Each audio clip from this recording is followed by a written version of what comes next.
Cześć. No odpowiedz mi. Moja Ilonka jest tą klaczkiem. Gdzieś jest tą kraczkiem? Cześć. Gdzie jesteś? W restauracji A w jakim mieście? na Węgrzech. A w jakim mieście? Hajduszo, Boszlo. I co robisz?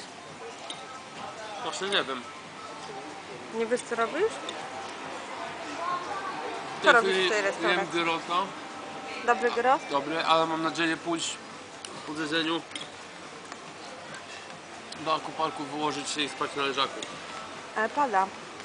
A tam pada. No właśnie zaczęło padać. Widać niegroźny. I będziesz spał w deszczu?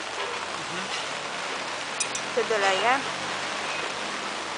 Tak? To Ilonka się na mnie położy i mnie okryje.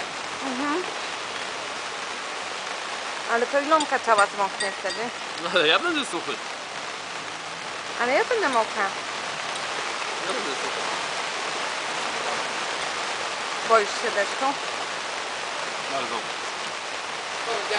A kochasz mnie? Co? A kochasz mnie? Kocham. To ja cię też. Cześć. Cześć.